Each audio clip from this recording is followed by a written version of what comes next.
Welcome to Injili Media. Pakistan میں حالیہ دنوں میں ماریہ شہباز اور اس سے پہلے اور بہت سے ایسے ہی معاملات میں حکومت پاکستان اور پاکستان کی عدلیہ اور پاکستان کا پورا نظام، جس میں اسلامی علماء، اسلامی شرعی کونسل اور سب سے بڑھ کر اسلامی تعلیمات کے مطابق کوئی مسلمان کسی بھی غیر مسلم، خاص طور پر کسی بھی مسیحی لڑکی کے ساتھ شادی کر سکتا ہے، کیونکہ اسلام کے مطابق مسلمان اہل کتاب میں سے ان کی لڑکیوں سے، ان کی عورتوں سے شادی کر سکتے ہیں، اگرچہ کہ مسلمان لڑکیاں اہل کتاب مردوں سے یا لڑکوں سے شادیاں نہیں کر سکتی۔ اس کی تشریح کرتے ہوئے بہت سے علماء حضرات مختلف تعویلات دیتے ہیں، لیکن تعویل جو بھی ہو یہ یک طرفہ انصاف ہے، یعنی کہ مسلمان مرد مسیحی عورت سے تو شادی کر سکتا ہے، لیکن مسلمان عورت یا لڑکی کسی مسیحی سے شادی نہیں کر سکتی۔ لیکن آج کے اس چھوٹے سے ویڈیو میں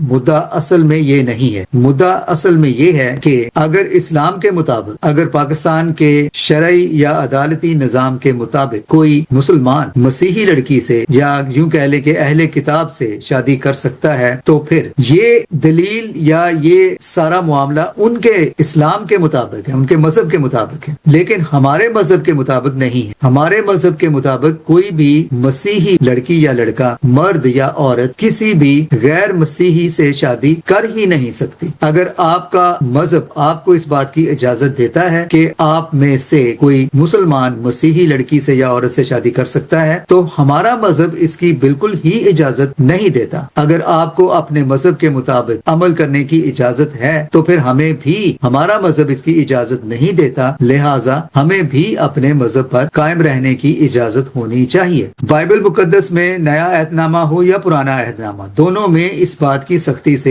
ممانت کی گئی ہے۔ بائبل مقدس میں توریت کی آخری کتاب استثنا اس کے 7 باب کی 3 آیت میں واضح طور پر حکم ہے کہ غیر اقوام میں شادی بیاہ نہ کرنا، نہ ان کے بیٹوں کو اپنی بیٹیاں دینا اور نہ ہی اپنے بیٹوں کے لیے ان کی بیٹیاں لینا۔ حکم بالکل واضح ہے۔ اگر آپ کو اہل کتاب میں سے شادیاں کرنے کی اجازت ہے تو ہم اہل کتاب کو آپ لوگوں میں سے نہ بیٹیاں لینے کی، نہ بیٹیاں یا بیٹے دینے کی اجازت ہے۔ اگر آپ کو اپنے مذہب پر عمل کرنے کا حق ہے تو ہمیں بھی اتنا ہی حق ہے۔ اگرچہ آپ کا مذہب اس بات کی اجازت دیتا ہے تو ہمارا مذہب اس بات کی اجازت نہیں دیتا۔ یہی حکم جو ہمیں استثنا 7 باب کی 3 آیت میں ملتا ہے، بالکل وہی حکم ہمیں عزرا 9 باب کی 12 آیت میں بھی ملتا ہے۔ اس کے علاوہ ایسا ہی حکم ہمیں خروج، توریت کی کتاب خروج 34 باب کے 16ویں آیت میں بھی ملتا ہے۔ نہمیہ 13 باب کی 25 آیت میں تو اس پہ نہایت ہی سختی سے ممانت کی گئی ہے، اور اس کو نہ صرف منع کیا گیا ہے بلکہ اس کو نہایت ہی برا اور ایک کبھی فعل سمجھا گیا ہے۔ لیکن اب یہاں ایک نہایت ہی افسوسناک پہلو جو اس تمام معاملے کا ہے وہ یہ ہے کہ ہمارے اپنے پاکستان میں بہت سے، اور پاکستان سے باہر بھی، مسیحی مذہبی رہنماؤں نے اپنی بیٹوں کی تو ہو ہی نہیں سکتی، بیٹوں کو کوئی مسلمان اپنی بیٹی دے گا؟ کبھی نہیں۔ لیکن ان میں سے بہت سے ایسے ہیں بڑے بڑے مذہبی رہنما، جہاں میں نام نہیں لینا چاہتا، میرے اوپر پہلے ہی بڑی سختی آئی جاتی ہے، کہ انہوں نے اپنی بیٹیوں کے غیر اقوام میں مسلمانوں میں شادیاں کی ہوئی ہیں، جبکہ وہ خود بہت بڑے بڑے مذہبی رہنما ہیں اور بڑے بڑے مذہبی عہدوں پر تعینات رہے ہیں۔ اس کے علاوہ ہماری کچھ اداکارائیں بھی ہیں، ماڈلز بھی ہیں، جنہوں نے مسلمانوں سے شادی کی ہوئی ہے، یہ ان کی مرضی۔ لیکن جہاں تک کلام پاک کا تعلق ہے، حکم ہے، یہ سراسر بائبل مقدس کی تعلیم کے خلاف ہے، کیونکہ واضح طور پر لکھا ہے کہ تو نہ اپنی بیٹیاں ان کے بیٹوں کو دینا، نہ اپنے بیٹوں کے لیے ان کی بیٹیاں لینا۔ اگر اسلام کے مطابق مسلمانوں کے لیے اہل کتاب میں سے بیٹیاں یعنی کہ لڑکیاں یا عورتیں لینے کا انہیں حق ہے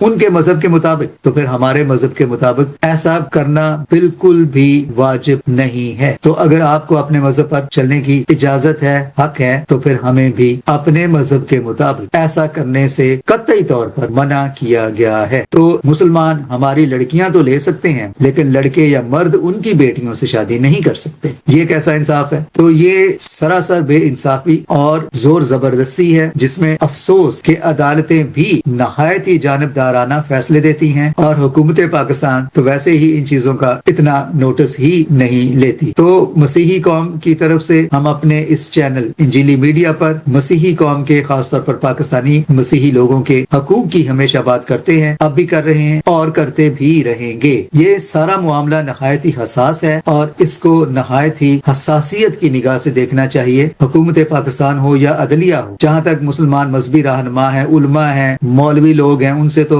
ذرا بھی توقع نہیں کی جا سکتی کہ وہ اس پر کوئی آواز اٹھائیں گے یا انصاف کی بات کریں گے، کیونکہ ان کے لیے تو یہ ممکن ہی نہیں اور نہ ہی ان سے ہم توقع کرتے ہیں. لیکن جہاں تک ہیومن رائٹس آرگنائزیشنز ہیں، انسانی حقوق کے ادارے، حکومتی ادارے اور سب سے بڑھ کر عدلیہ، ان کو بھی اپنی آنکھوں سے تعصب کی اور مذہب کی پٹی اتار کر انصاف سے اور رواداری سے فیصلے کرنے کی ضرورت ہے. اور آخر میں ایک ضروری بات، تصور کریں اگر یہ سارا معاملہ الٹ ہوتا تو مسلمانوں کا کیا رد عمل ہوتا؟ سوچیں.